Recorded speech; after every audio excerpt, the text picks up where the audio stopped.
Hey team, welcome back to another episode of the Strength Game Podcast. I'm your host, Nick O'Brien, and this is episode number 62. The Strength Game is a weekly podcast dedicated to discussing all things physical culture with the coaches, athletes, iron enthusiasts, and experts deeply embedded in the strength game on both sides of the profession, both as coaches and as competitive athletes. I want to thank everyone who has subscribed to the show, continues to listen every week, has liked, shared, and commented. Your support allows us to continue to bring on expert guests and highlight more individuals in the strength game, just like our guests today. I also want to thank our sponsors. Samson Equipment has been providing uncompromising quality for over 40 years. Samson products are long-lasting and made of the highest quality equipment on the market. Each project is built from the ground up with the ability to customize every need. The team at Samson focuses on developing the highest quality relationships with their customers, in addition to providing them unparalleled quality in every piece of equipment bearing the Samson name. Learn more about Samson's professional weight room solutions and the Samson standard at samsonequipment.com. Also want to thank our sponsor, Cerberus Strength. If you're in the market for the highest quality strength and conditioning gear and equipment, be sure to check out cerberusstrength.com and use promo code strength_game to receive an extra 10% off your next order. And in this week's episode, I am joined by Sarah Cerami. Sarah is an athletic trainer at Mississippi State University, working directly with the women's volleyball team. She joined MSU staff in 2020 after previously working at Fresno State University, first as a graduate intern with the water polo and swim and dive team, before transitioning to a graduate assistant role with the water polo team from 2018 to 2020. Cerami also served as the athletic trainer for USA Water Polo's Junior World Championships in Portugal in fall of 2019 and was a student athletic trainer at Oregon State University during her undergraduate degree. She's a former collegiate gymnastic athlete where she competed at Oregon State University for 2 years. In addition to her obligations at MSU, she is also an artist and a passionate photographer. She continues to stay active in her spare time, running and weightlifting, and she has run 2 half marathons and is looking to complete her third in this coming year. Like I said, I'm excited to have her on the show today. So with all that said, let's get in the game with Sarah Cerami.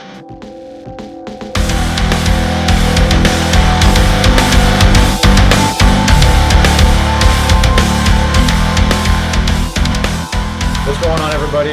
Today, I'm excited. I've got a former colleague working together at Fresno State, now in the big time at SEC in Starksville, Mississippi State.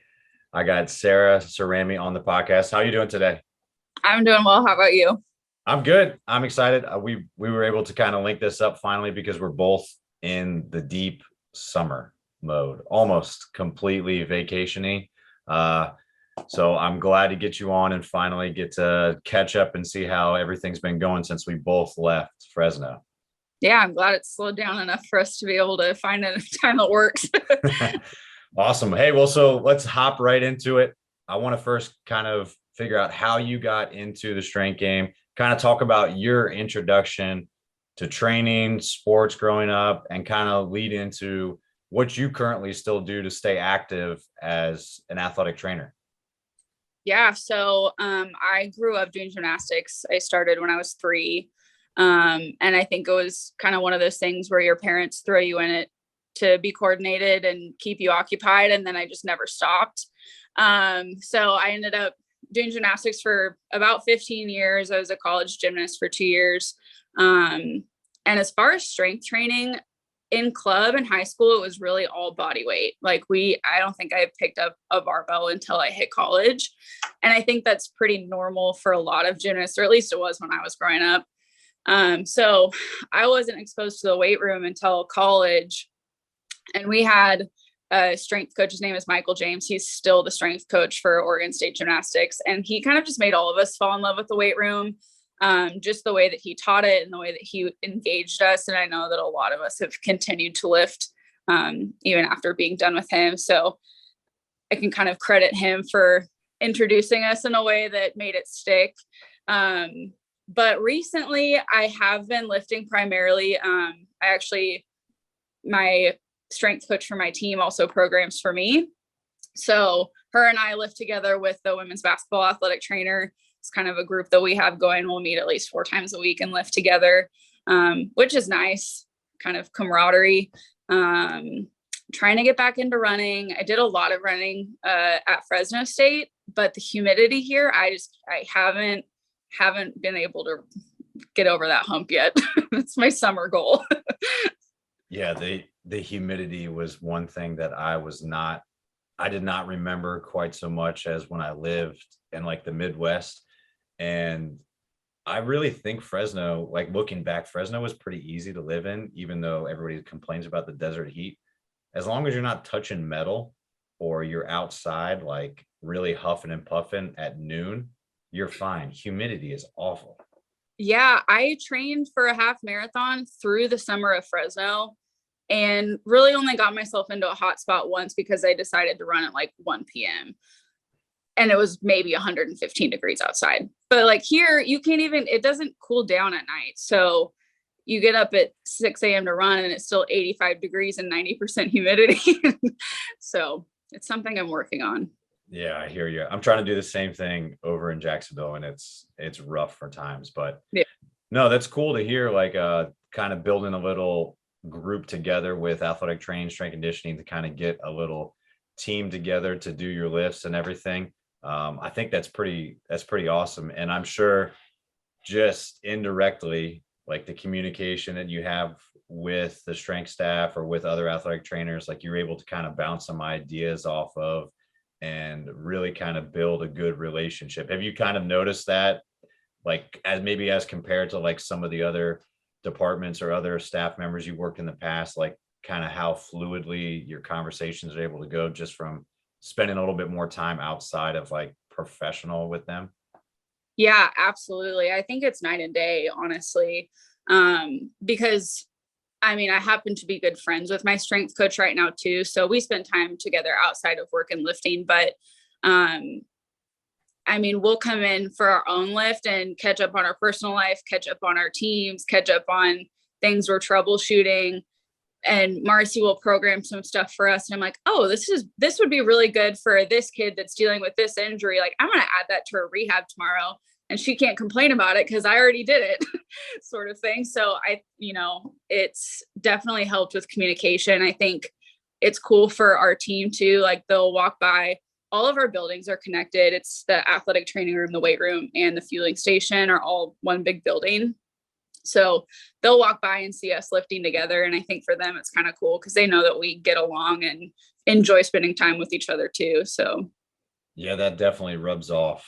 And yeah, it's something that maybe you don't necessarily notice right away, but athletes definitely pick up on that, or other coaches or other staff members, just in passing by, like you said, will kind of see that and kind of click in their mind, like this is a good working relationship, like they can do it. So it builds a little bit more rapport and buy-in, even indirectly, since you're not actually having a conversation with the athletes at that time. So yeah. Definitely a cool thing. And I remember for sure stealing a bunch of stuff from you when we were at Fresno, because I was like, you know what, I might as well learn how to do handstands and all the like properly, all the progressions from that. And I remember like just everybody on staff that came in to really utilize the weight room and like teach athletes that were either going through rehab or return to play, like crawling patterns, or like you with some of the gymnastics movements and the handstands and kind of like the mobility stuff. I thought that was super helpful because like I don't have a background in gymnastics. The most I really knew was like my brother getting used to it. And even him, he didn't start at 3, he started at like 16, which is it's usually way harder. That's like the end of a gymnast life cycle pretty much. Yeah. So it was completely different.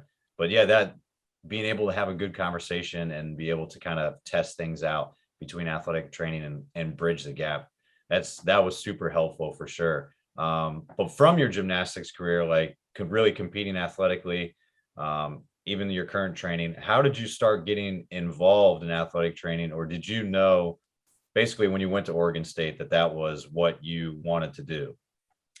Yeah, so I was injured a lot in high school, and spent a lot of time in the PT office. And so I think that kind of originally sparked my interest in sports medicine. Um, and so I knew going into college that I wanted to be an athletic trainer or, you know, something in that realm. But Oregon State had an athletic training program. So that's part of the reason I chose it. And then when I got to Oregon State, my athletic trainer for gymnastics was incredible. Her name's Deb. She's still there. She's been there forever.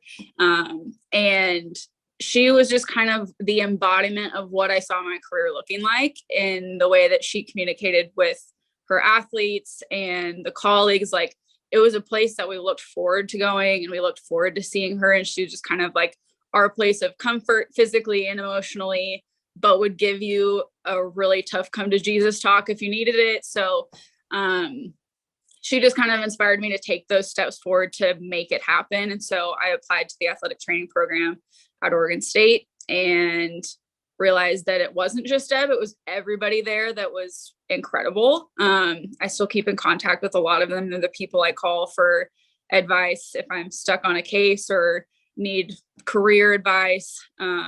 So they definitely kind of cemented the love of athletic training in, and it's lasted.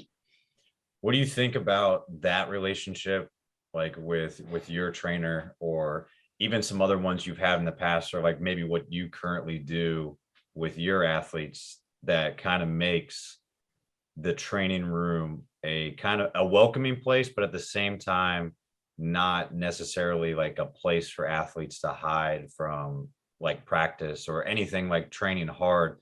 Is there anything that you guys have been able to do, or any like intangibles, like soft skills that really help kind of foster that maybe mentality or that shift in athletes' mind to embrace like the training and rehab side of it, or even just the room in general?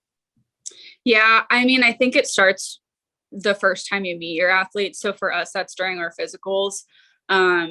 So we'll kind of get our eyes on them. I talk to them a little bit about like what my role is in their lives, because now a lot of athletes have had an athletic trainer in high school or, you know, in club, which when I was growing up, that was not common at all.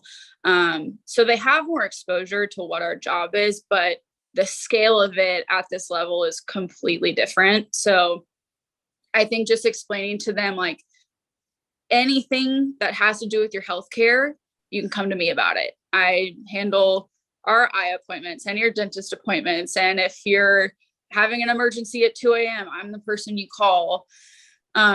Just kind of explaining what that relationship looks like to them from the beginning, I think is important. But we always have a team meeting, like a full sports staff, support staff, and team at the beginning of the year. And to me, I think it's important to kind of give them my expectations from the beginning. So I always walk in with like handouts for everybody with, you know, these are my expectations when you're in the athletic training room. These are my communication expectations.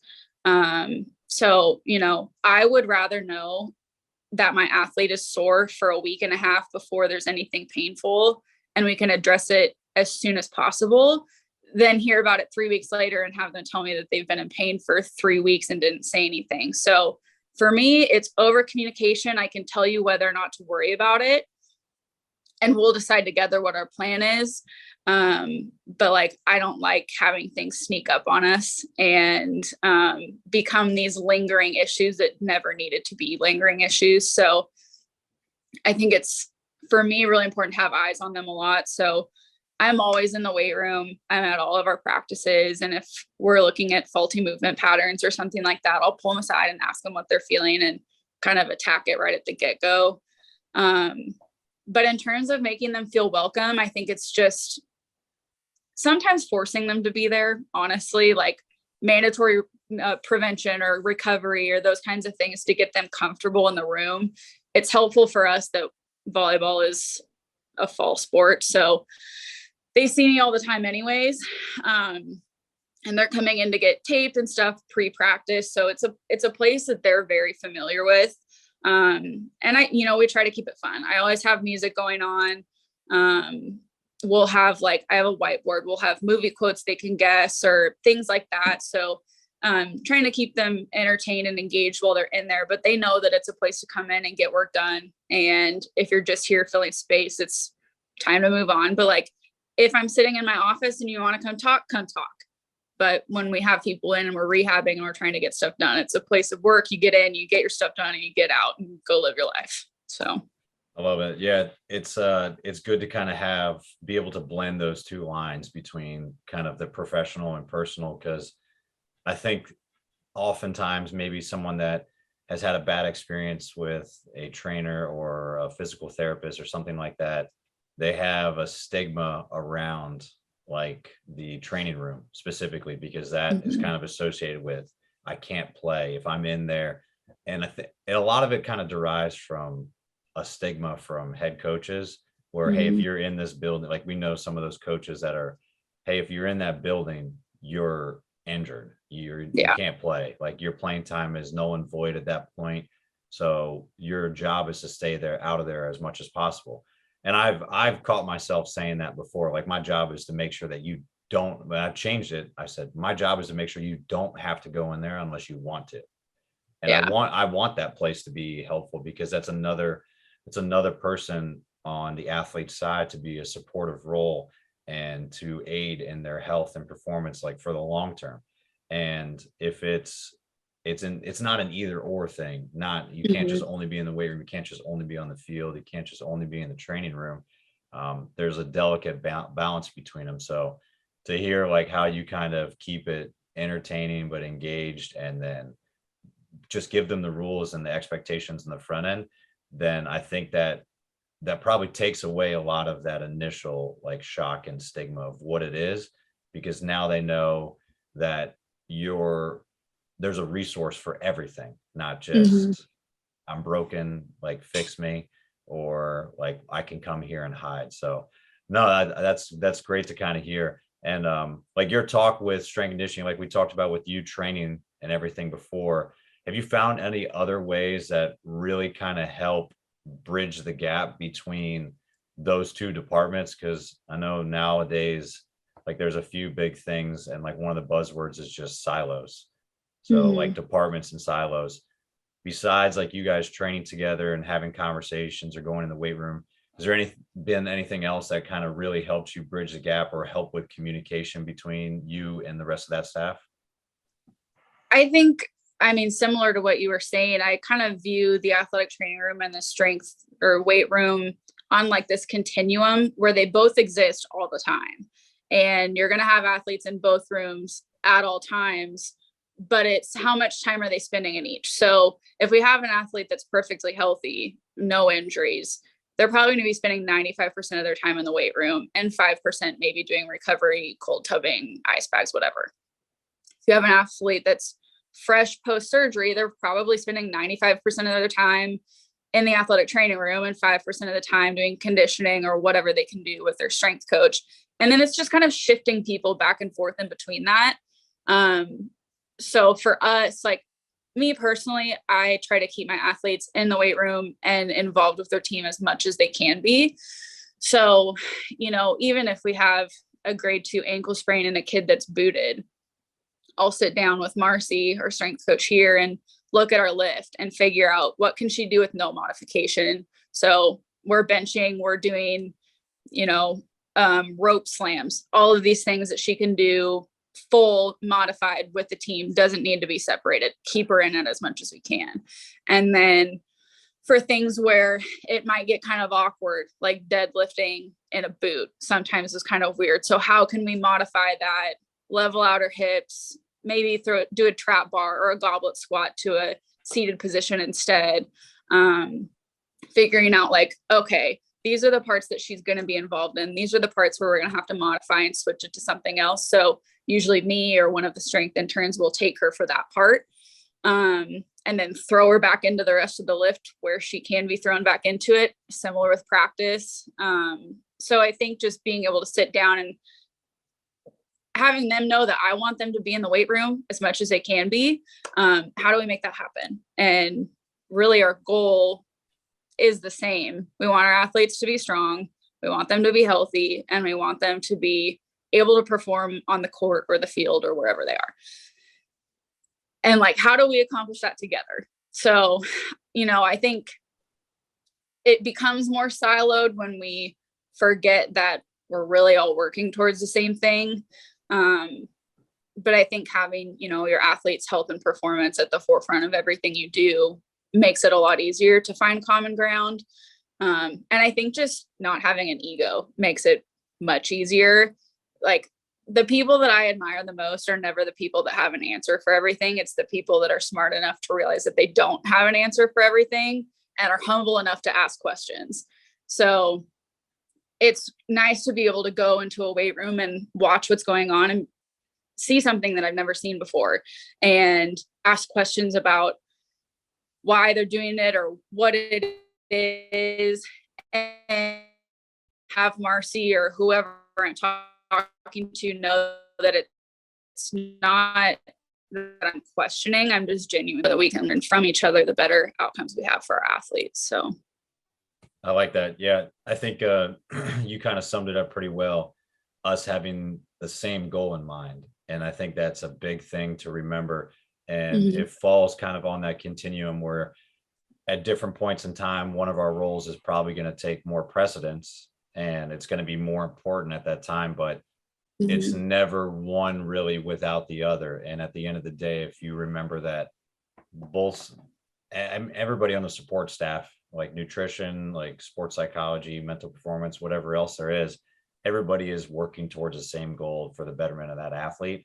So making sure that it's not every piece is like working together holistically rather than one kind of detracting from the other. So I think that's a great way to kind of put it. On the like reverse side of that, for like strength conditioning coaches, because it's a little bit more difficult for us to go in and kind of see rehabs, because sometimes they're a little bit more personal. They're one-on-one, oftentimes from surgical procedures, or athletic trainers have built a different type of relationship with those athletes, and it's kind of a vulnerable moment. And on top of that, a lot of the things we can't do that you guys can practice in that setting, and that like you're legally allowed to like do with some of the manipulations or like dry needling or any of those sort of things. How can kind of strength coaches gain a better understanding for what your primary role as an athletic trainer is to kind of aid in that relationship and the connection between the departments? yeah, I mean, it helps us a lot that we're all in the same buildings. So it's not uncommon to see our strength coaches come down when they know we're having rehabs. A lot of the time, unless it's something sensitive, I encourage her, like, hey, I'm seeing so-and-so post-surgical. If it's somebody she knows she's not seeing as much and she just wants to get some eyes on and catch up and see how they're doing, she'll swing by. And it's not uncommon for us to like kind of cross domains in that way. And I think just, similar, asking questions, admitting when you don't know, or asking, for context and injuries and things like that. But really just, I think being present where you can is helpful. For Marcy and I, a lot of it is you guys are lifting, you're exercising, you probably have questions about your own injuries or things like that. So I think it's kind of fun to sit and talk with her about like, hey, this has been kind of bothering me. What would you do if it were you, or if it was one of your athletes, and talking through stuff in that way. I've been fortunate to have strength coaches that have been really open to that kind of relationship. So I feel like it's always been pretty easy, but I know that that's not always the case. Yeah, that's you kind of get a mixed bag for everything, and people go about it different ways of what type of relationship they kind of want to develop with you. But like I think, like you said too before, putting your ego aside and utilizing everybody on staff, or utilizing different departments or different people, I think that's super helpful to bring it in. But having those conversations about like anecdotal or stuff that actually happens to you and be able to apply that helps. Because I mean, on the strength conditioning side, if I learn how things work within my body and I'm able to kind of rehab my own, maybe that's something that I can use with my athletes that keeps one less person out of the training room. And you helping me on the Yeah. front end kind of helps you guys yourself on the back end when athletes are healthy longer. So with some of that stuff, like what would you say are some of maybe the biggest things that you really believe kind of individuals or athletes coming in as freshmen or transfers are lacking from almost like long-term health, durability, or longevity that maybe is impacting not only their game now and their performance now, but you see that might even be detrimental down the line after their career's over? Yeah, I mean, I think a lot of it in the beginning of education. So when we get athletes in, and we do it with our returners as well, we do movement screens, we do strength assessments and looking for muscle imbalances, and that kind of stuff. So that's something that Marcy and I will do together. A lot of it we do in the weight room. So we both have eyes on it. It's not like I'll do everything and see it myself and then have to go catch her up on everything. It's something that we do together and see together. And I think two eyes are always better than one, because she's going to pick up things different than I would. I'm looking for probably things that are very specific to sports medicine, and she's looking at things that are specific to strength and conditioning. So, having those two eyes in one room is always better.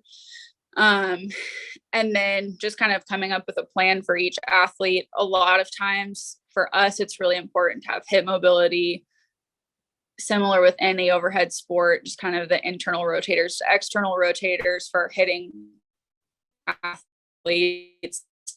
Those are kind of the main points that we're looking at. We see a lot of like knee overuse kind of stuff.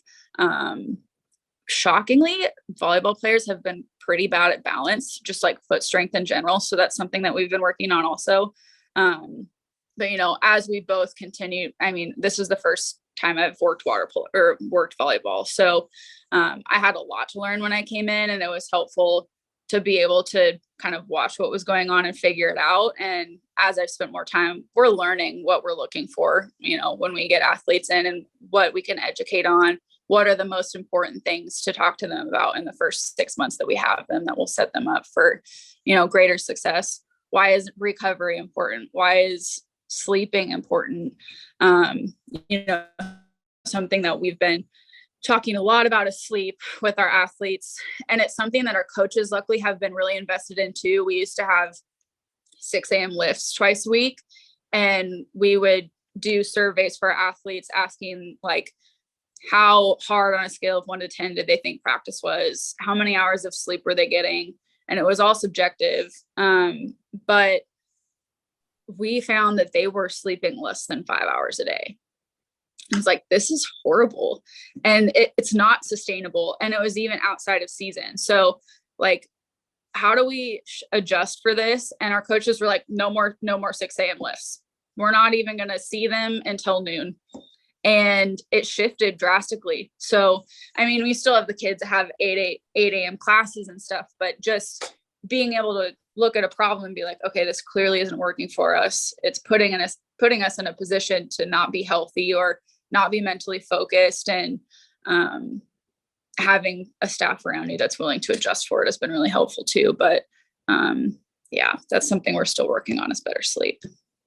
Yeah, I think that any student athlete anywhere is going to definitely benefit from that stuff. But it's great to see you guys kind of take a practical approach to what is actually the pressing topic for student athlete like education, because it is probably one of the big things that's lacking. And it's, if you get a lot of athletes kind of like at your level or just at the Division I level in general, like the training side of it, they're probably decent at, like their sports skill, their knowledge of the sport is pretty good, but a lot of times it's maybe in spite of the habits they've created.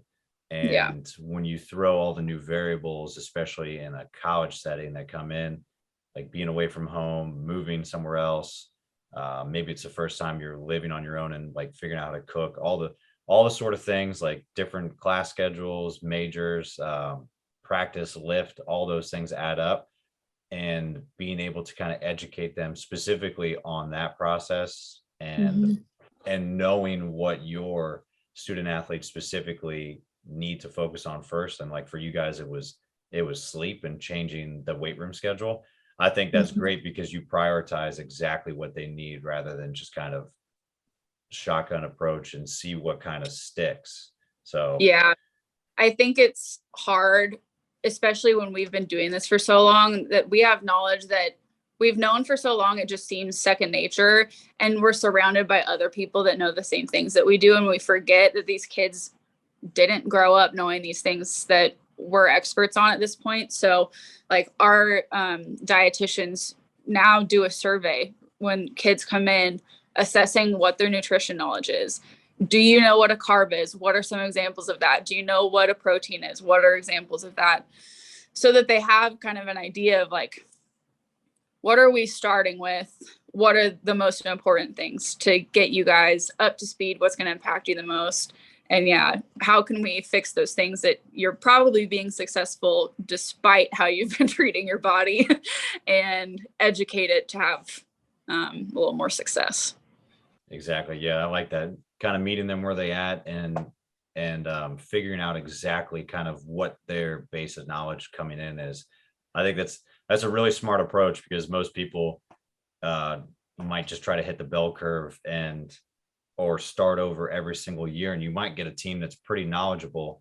Or for you guys, like turnover for a volleyball team is maybe you graduate 3 or 4 and you bring a few transfers in, like 3 freshmen. So 10 12 of your girls returning like already have kind of that knowledge base under their belt. So if they're doing things the right way, the freshmen are going to kind of pick on. But to understand, if those freshmen come in and have a really good base of knowledge, you might not need to start at this is an apple, this is exactly. like, you can kind of meet them a little bit at a higher level and kind of get a little bit more advanced with what you're teaching them. So I think that's a great approach. When you kind of first started off as an athletic trainer, was there anything like from your student time that you wished maybe you were more prepared for, or kind of really surprised you about the profession as you were first learning it, that you wish you knew, like you wish you would have known prior to kind of starting your journey? Yeah, I think that I was very prepared in my clinical skills and my rehab skills. And I was wildly unprepared for how much documentation there is and just administrative work, because there's only so much you can do as a student. And like our preceptors would have us log treatments, they'd have us do evals and write out our soap notes and practice all of that. But it would be like one kid at a time. And then you start your internship. I had swim, dive, and water polo. I think I had like 65 athletes and an athletic training student. And we would finish a day and I'd have done 12 evals and have to document the 30 treatments that I did. It was like, I had no idea. Just the day-to-day documentation, and then physicals were a whole other beast that, you know, I just don't think there's any way to prepare you for that. But yeah, I think that the documentation was the biggest part, and you find your flow with it. Like now it doesn't seem overwhelming, but as a brand new graduate, when I first started, it was like, oh, this is not what I expected. Yeah, that I was already deterred a little bit from athletic training, even though that's what I thought I wanted to originally do. But understanding now how much documentation, administrative stuff goes into insurance, ordering Band-Aids, I'm out. Yeah. I respect everything that you guys have to do, but I will humbly bow out of having to do that stuff as much. This is the first school I've worked at where we have an insurance coordinator, and it is night and day. I can't even she's a godsend because we don't have to call and verify insurance. We just tell her this person's going to see this doctor at this time and she handles the rest. And it's incredible. That's great. Yeah, that takes a load off your plate. And that's helpful being at a bigger school for sure, where you don't have you can maybe take one of those hats off and Yeah. really focus on what you're doing. So I know one of the kind of, I don't want to harp on it too much, but one of the big kind of buzzwords or big kind of storylines that's happening in pretty much every aspect of college athletics or just athletics in general is a lot of mental awareness and like mental health. Like, not getting too into the weeds of that, like how important, or have you guys taken a specific approach with kind of developing relationship with your athletes, so maybe that you can have a really good base of support and build a good rapport, so if something like that happens or there's something concerning with your athletes, you're able to like address that right away? Yeah, I think that's super important. It's definitely a big topic right now, and it's something that I've been really passionate about for a long time. And I think sharing that it's something that you even think about is the first step. It's not uncommon for us to have conversations about mental health or do check-ins and just see like, how are you? I care about your body, but I care more about you as a human and like, how are you doing? They'll come in. A lot of times my girls will come in for rehab or for treatment and walk in and just sit in my office, and I'll ask them, how are you? And like mentally and physically, I want to know both, and we'll address the physical stuff, but first off, like, how are you as a person? And I think that's a really important place to start that sometimes we forget because we have a job and we know what our goals are for the session, but sometimes we have to adjust that for being able to meet our athlete where they are. We're really, really fortunate here that we have a counseling and sports psych department, and they're in our building. 2 of the offices are right next to my office. So our athletes are in and out. It's something that, having them in the athletic training room has kind of destigmatized it. It's normal to see kids going in and out. They come to games, they come to practices. So they're familiar faces. They're people that our athletes feel comfortable going and talking to. And it's not something that, like, if you see a kid coming out of their office, you think, ooh, something's wrong with them, or, they're having some kind of mental crisis. It's like, well, they could just be checking up, or, it's not this big thing for them to be seen by them anymore, which I think has been really, really helpful. And credit goes to their department for just being visible, and being around enough for it to not be weird for them to be seen at practices or games, or, have an athlete walking out of their office. It's just kind of expected. So I think that's been really helpful. At the end of the day, I think kids know if you care about them or if you care about their athletic performance, in the same way that like us as professionals know if our department cares about us as people, or they just know that they need people to fill a job. And we feel that in the department that we're working in, and it's the same thing that our athletes feel. So I think just making sure that they know that they're surrounded by people that obviously want them to be good at their sport, but at the end of the day, we want them to leave as healthy humans and happy humans. And how can we support them in doing that and also help them be successful? Yeah, great point. I do think that a lot of time it's definitely an important topic, and it's definitely something that really needs to be addressed and have kind of like standard operating procedures and relationships built, and that kind of being the driving force where you're thinking of the person first rather than just like an injury or performance on the field. And it's hard in such a fast-paced environment, or being at an understaffed department where you feel like your job is at jeopardy because it's performance, or it's return to play, or it's rehab, and that's where it becomes even more difficult, because I mean, an athlete is there to be an athlete, a coach is there to be a coach, but if that human performance, like that human side of it, and the relationships and like kind of those warning signs and everything isn't the first and foremost thing, I think the rest of it suffers completely. And there's no driving force behind the rest of it if the human, that person deep inside is not willing to perform or is not healthy at that point in time. Yeah. And I think that athletes are going to perform better in a place that they feel safe in. You know, if you can create an environment where the athlete feels like they can talk to you, that's always going to be more successful.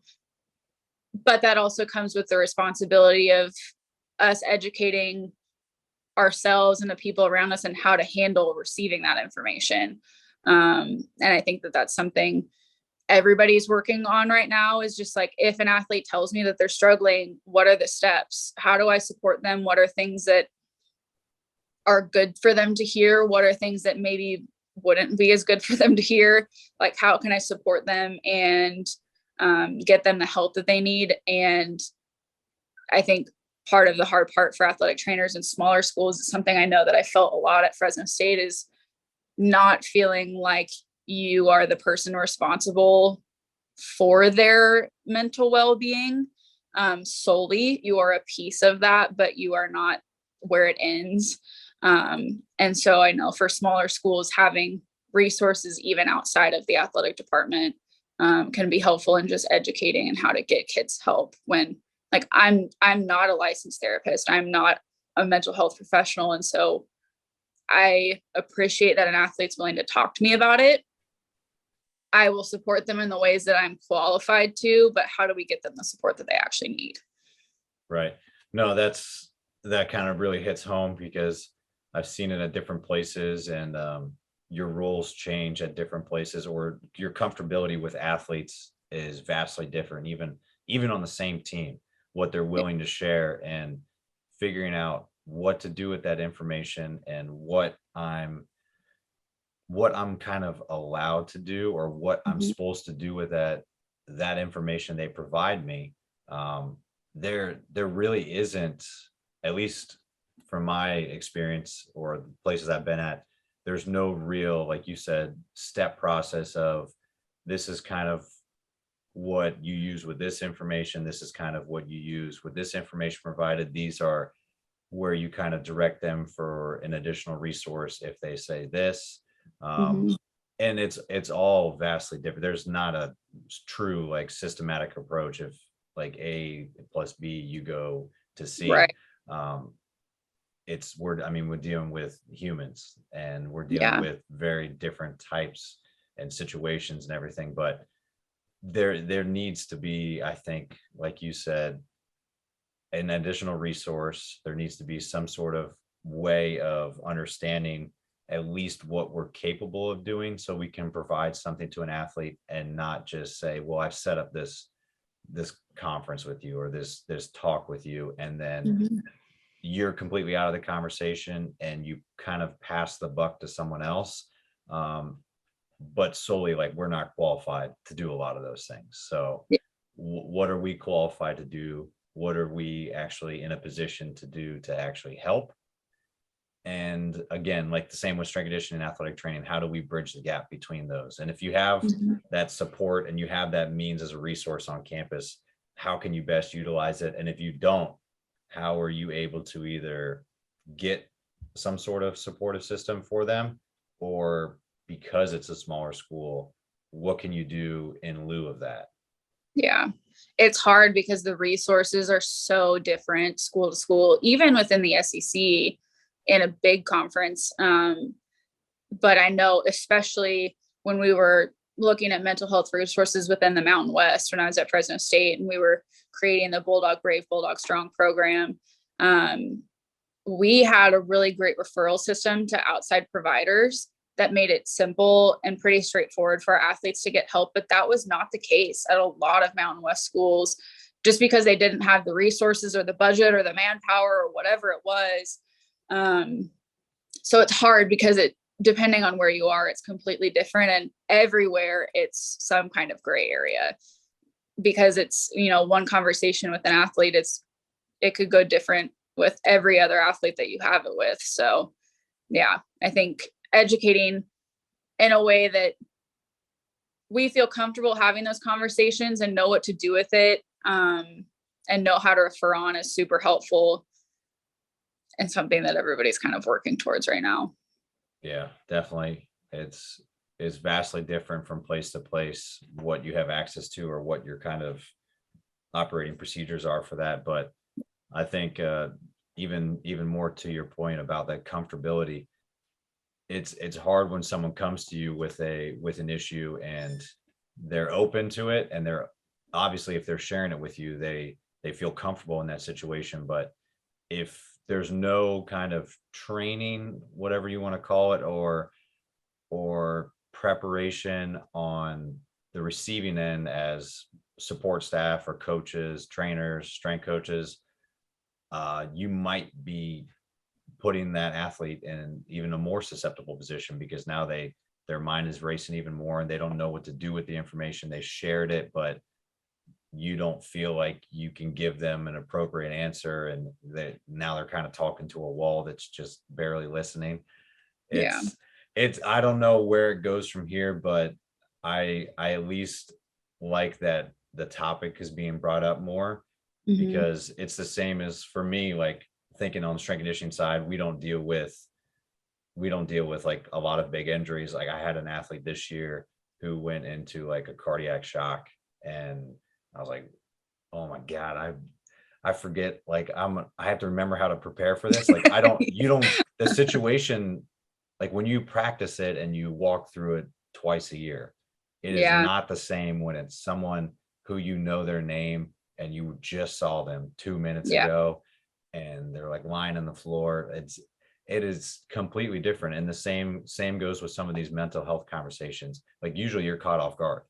And if you've never had that like intimate of a conversation with someone, or you've never kind of heard and you can't relate to it, I think that's the biggest thing for a lot of people. They don't know how to relate to it.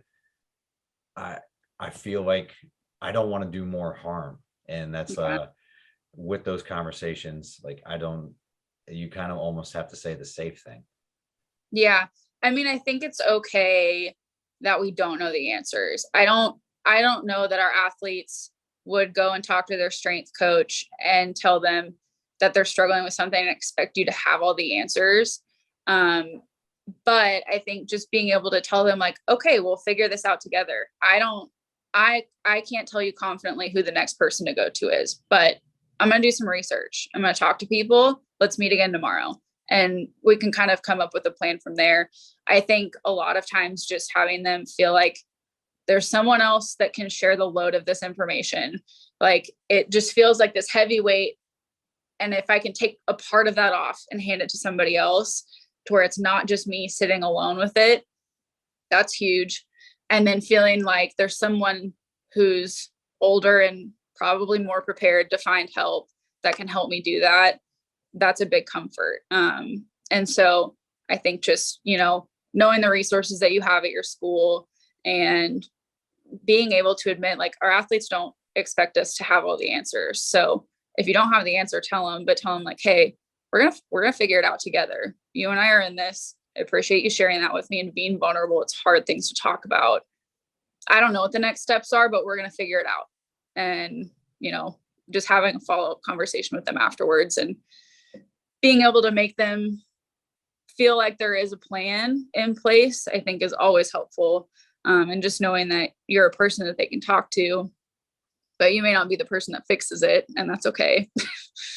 I love that. No, I think that's a great point. It kind of ties back into like the continuum, and you may just be a person on that continuum. You're not maybe the final piece to it. And maybe it doesn't need to go past you, but being able to kind of share the burden a little bit, and at least just be someone to listen to and follow up and reassure them that this isn't over, even if you don't have the information. Like we can do it together, and you have someone on your side. I think that definitely helps a lot. So I think that's good advice. Kind of shifting gears a little bit. Obviously, like we talked about your kind of training background and gymnastics and everything. It's a very unique sport. And like you talked about how you were training, doing a lot of relative like body weight exercise and everything. Yeah. Have you been able, I know, so you worked with such wide different teams now. Water polo does have some overhead activity like volleyball, but now you take them out of the water. So you got to learn a whole new sport all over again.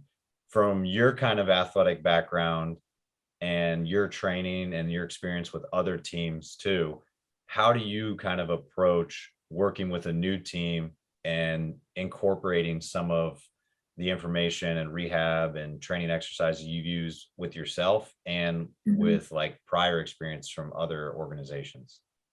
Yeah, I mean, working water polo definitely forced me to be creative because it was a sport that I had never even seen played before. And my head coach knew that going in. I don't think she expected anybody to know anything about water polo, which was really helpful. So she just taught us everything that we needed to know. And a lot of it was just sitting and watching practice and hearing what cues your coaches are giving and that kind of stuff. But writing rehabs for a kid whose feet never touch the ground in their sport is a whole other thing. Like, how do we recreate that outside of the pool? So I think that forced me to be really creative, and it's been fun to continue that creativity now that I have people that are back down on the ground. I always like to find little pieces of gymnastics that I can work into my rehabs. Like, all of my shoulder rehabs are going to learn how to do a handstand, because I think it's fun. I think it's a fun skill for them to learn. It feels more like play than work. But it's something that's really good for shoulder stability and core strength and all of those kinds of things. So I think finding ways to create buy-in in those kind of little outside of your sport activities are fun.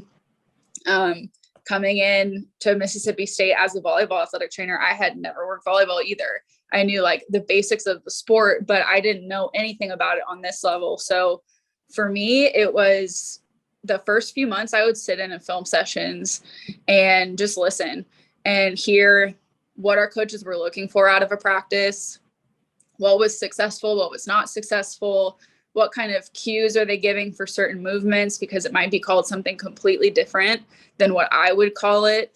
And, for the first month, 50% of it went straight over my head and I had no idea what they were talking about. But I would take notes and go home and Google and then come back with questions the next day about like, hey, I heard you talking about X, Y, and Z.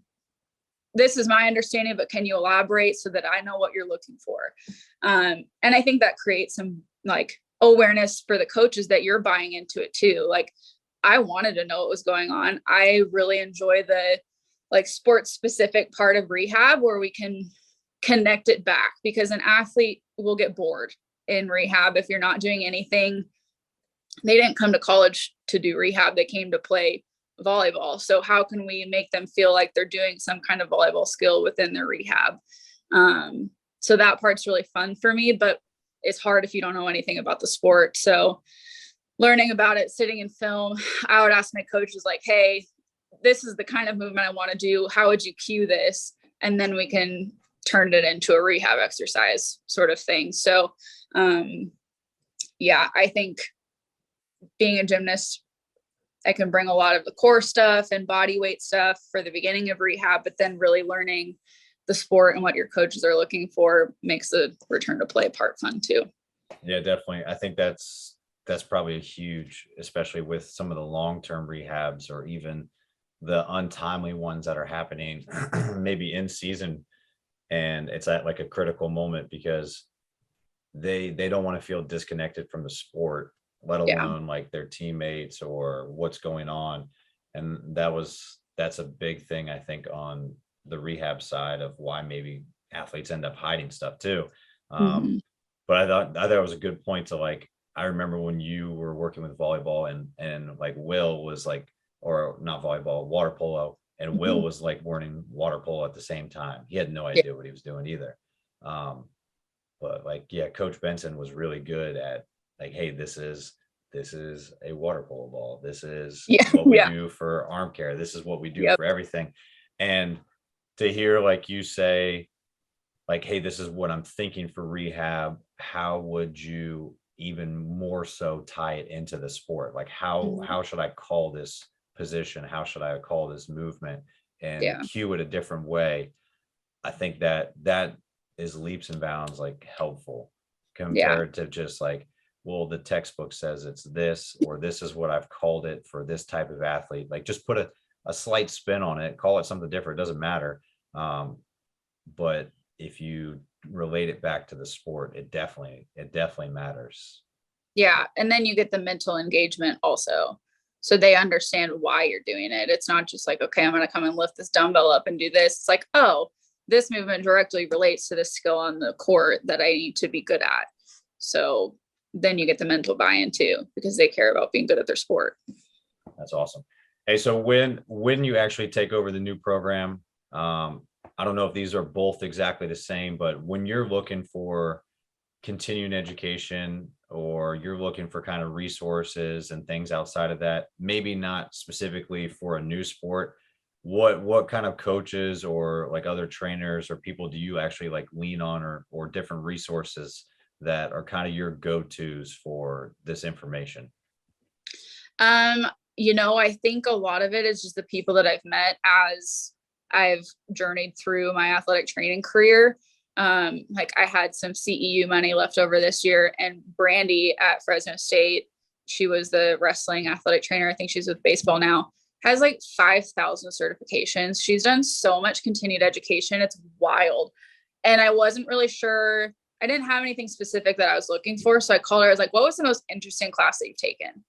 And she sent me a link of like 3 classes, and it was stuff that I would never have thought of. One of them was like wilderness survival, but it was wound care in critical conditions and like different things like that. Whereas like, there's absolutely places this is applicable in my sport, but it's just a direction that I wouldn't have thought about approaching it.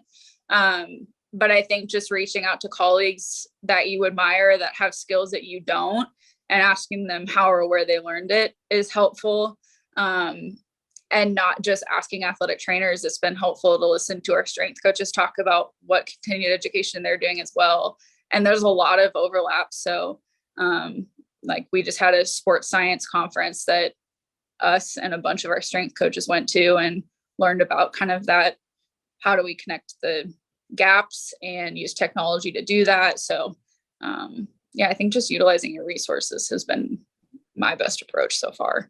Definitely. Yeah, there's some large benefits when you start broadening outside of kind of your normal network or your normal kind of MO for resources, or finding like an appreciation for more fields. Like even, yeah, Brandy's all over the place with stuff, and somehow she's able to tie it back in some sort of way to make it applicable for what she's doing in a moment. And yeah, she could probably survive now anyway. Absolutely. That's awesome. Hey, so like any good training session, I don't think there's no overtime in gymnastics, is there? What happens when there's a complete tie in gymnastics? So in college gymnastics, don't quote me on this because I know the rules have shifted a little bit since I was a gymnast, but 6 girls compete, 5 scores count. And then when you have a tie, I think they count additional scores. But don't quote me on that. Okay. But yeah, there's no overtime.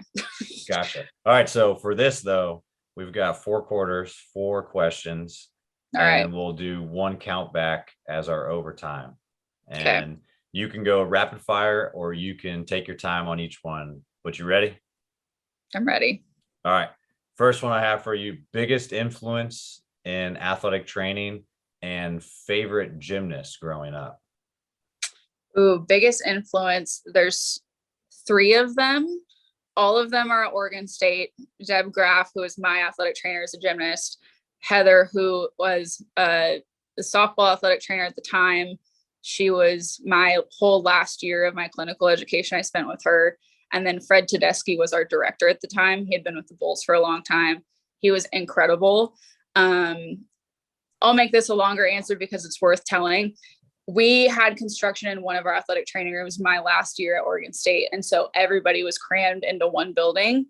Fred gave up his office and was working out of a conference room and like the back storage cabinet, and just worked there all year. And we would like come in and put our backpacks in there when we got to our clinical sites, and we'd sit and eat lunch with him, and he would give us like little nuggets of wisdom. He shared his lunch with me one time, like was just the coolest guy to spend time around. So yeah, those are my 3 biggest athletic training influences. Gymnastics wise, Carly Patterson was like huge when I was growing up. So she was always someone that we looked up to. Nice. Hey, so what can you be found doing when you're not training or you're not like in the athletic training room, like at Mississippi State? What are some of your hobbies outside of work? Cooking, or spending time with my dog. I got a dog a year ago, yesterday, actually. She's gigantic. She weighed in at 94 pounds last week.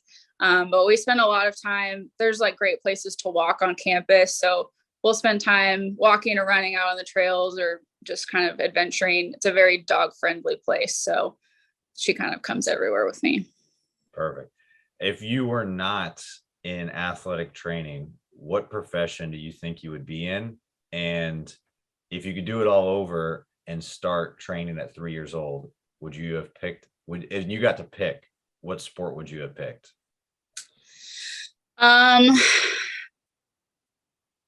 I'll start with the second question. If I could do it all over, I think I would still pick gymnastics. I think that there were a lot of things that were very, very challenging and felt like traumatic at the time and have absolutely shaped who I am in a very good way. I think that I am successful because of the sport that I was in.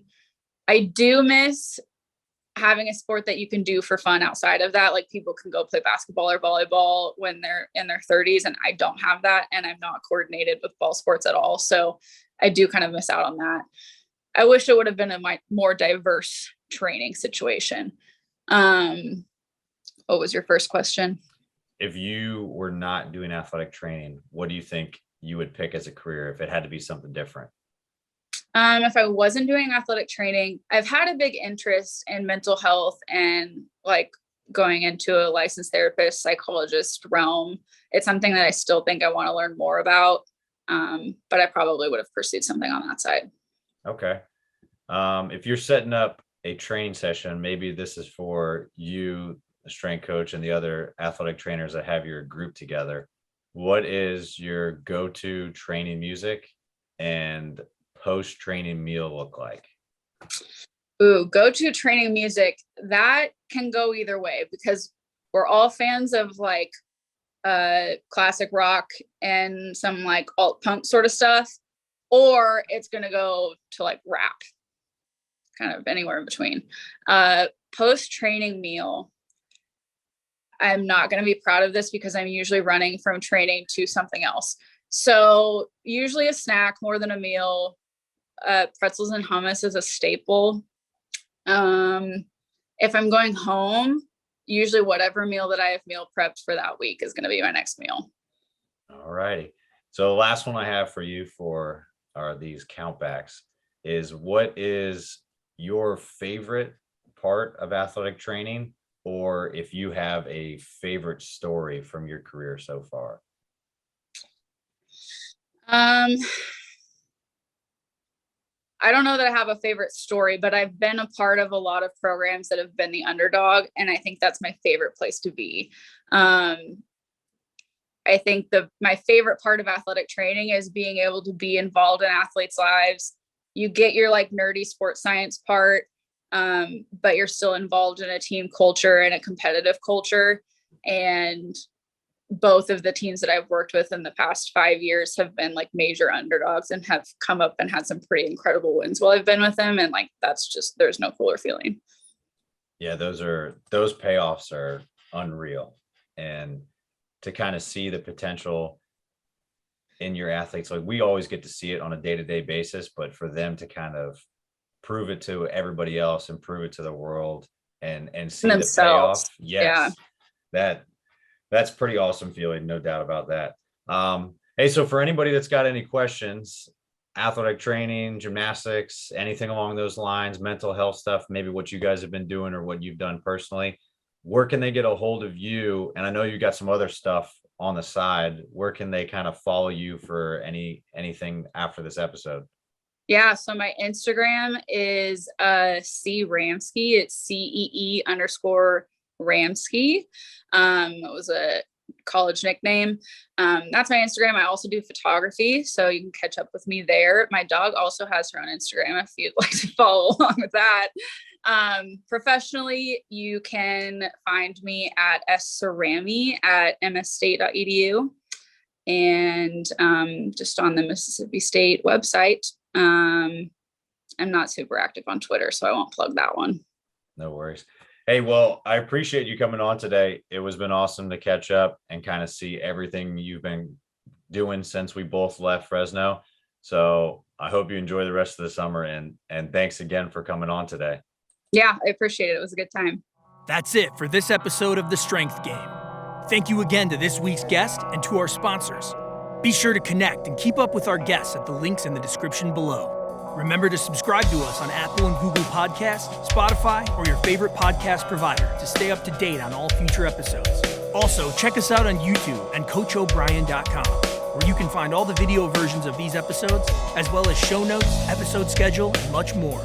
Comments, ratings, and reviews are always welcome and appreciated.